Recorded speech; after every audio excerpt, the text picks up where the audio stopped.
I want to provide some update on STEAM dollars as well.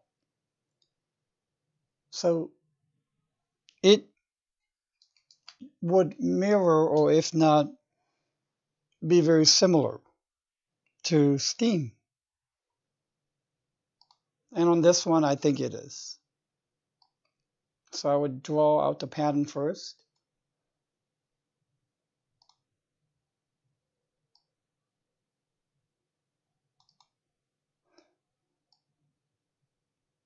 And this pattern would be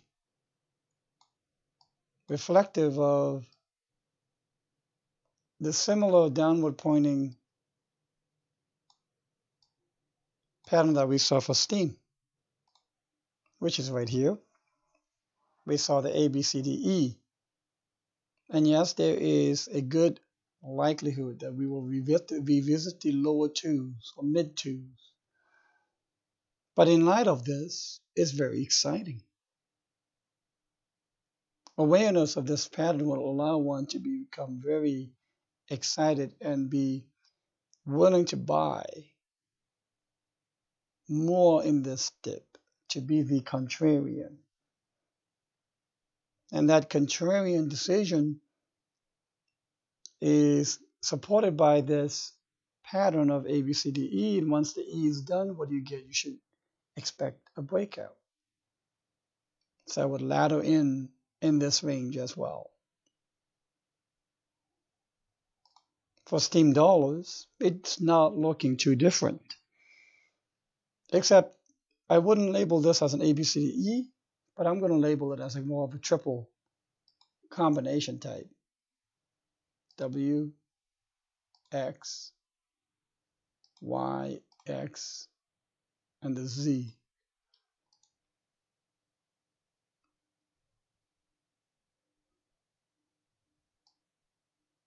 And from a pricing point of view, if Z goes down to here to the lower line of the trend, it can go to $1.54 and be less than STEAM.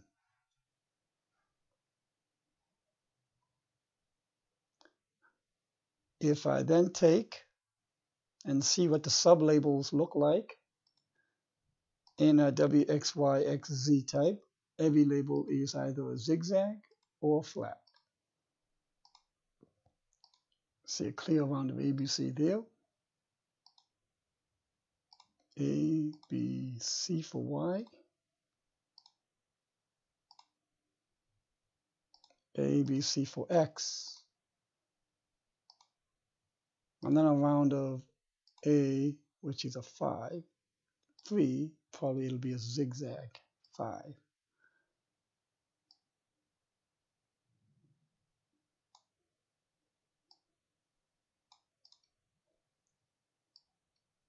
Does this mean that one might say, oh, brother, we're at 33.49. If we go to $1.50, oh, that'll be devastating. I might as well give up on this, pack my bags, and go home. No, I don't think so. I think one should become more excited. Because from a longer term perspective, you're looking at this whole thing to the top where it went as high as 1871.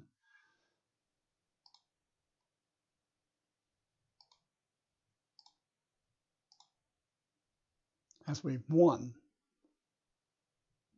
Determination of this correction at the WXYXZ point will be wave 2. And then you've got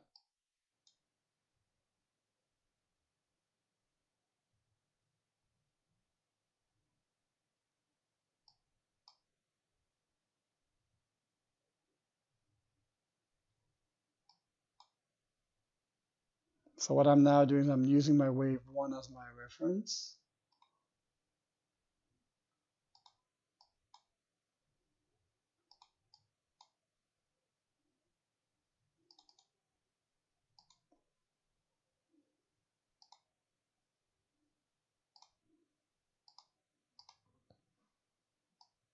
So in a bigger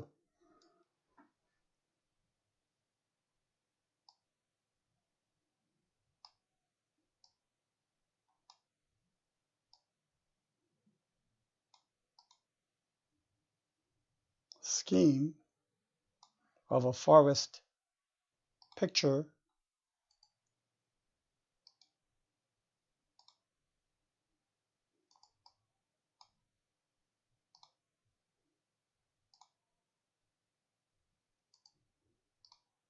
Now I'm just going to see if I can better approximate the position of wave 3.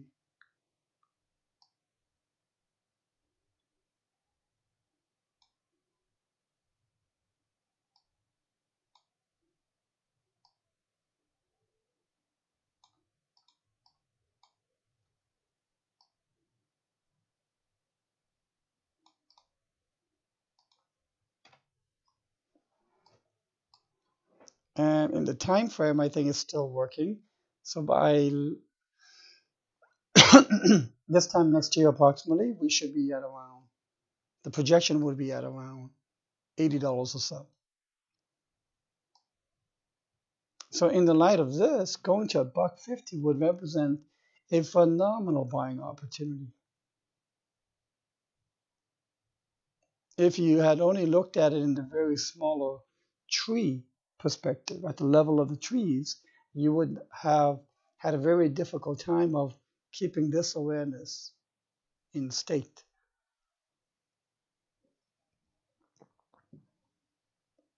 So we have wave 1 and wave 2.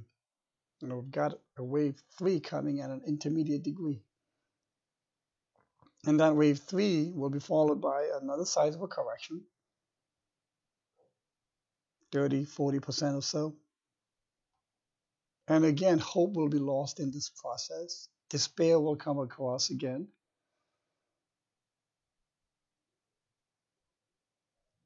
And when this happens, again, another buying opportunity will be arising for those who have cash. And you generate cash during the uptrend. And you buy during the downtrend, during the corrections.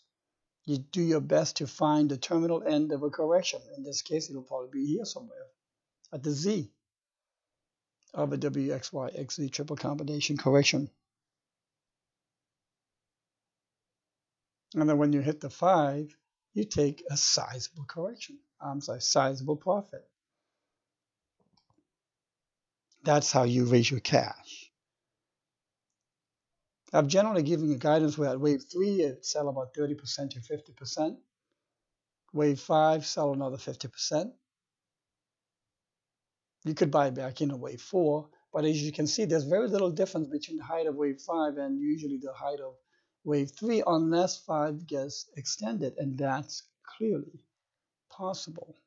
So because there usually isn't that much of a height difference between 3 and 5, I would take about 30% out. By the time we get to 3, you can buy back in.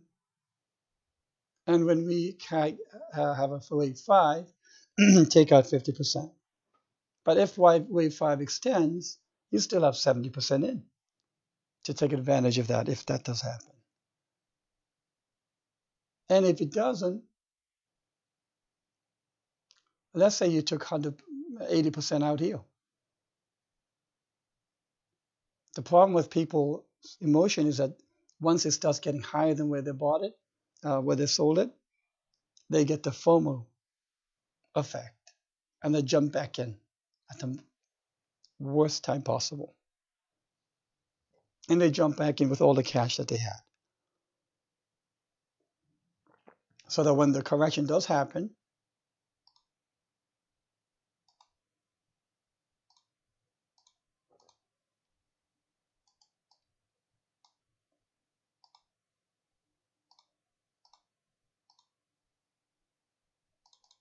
when a very sizable correction does happen, and you don't have any cash on hand, it'll be very difficult. This M figure I can get into later also is a Hurst cycle dependent figure as well. That is why LA waves comes in 5 and 3 to give a very nice M cycle. So when you're at the end of the cycle and you don't have any cash, it becomes a mortification to hodl, because that's really the only choice you have. If you didn't take any profits, on the way up, you should be taking incremental profits. And if you didn't, that means you have no cash. And the suffering will start when you have no cash. Or if you went back in because of FOMO at exactly the top and it starts correcting. And when you realize you're now correcting, you sell the bonds and you go farming for cash here. And then buy back in here. So for STEAM dollars,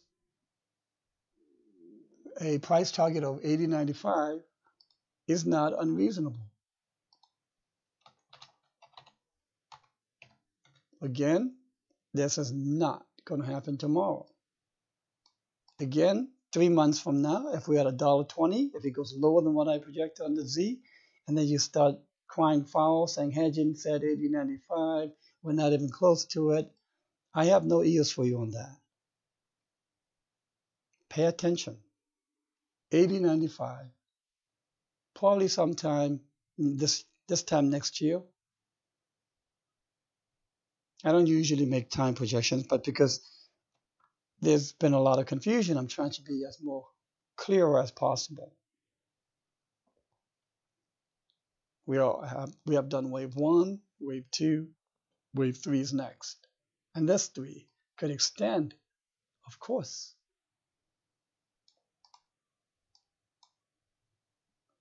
So very bullish on STEAM dollars and STEAM. I think it's quite attractive and will be more attractive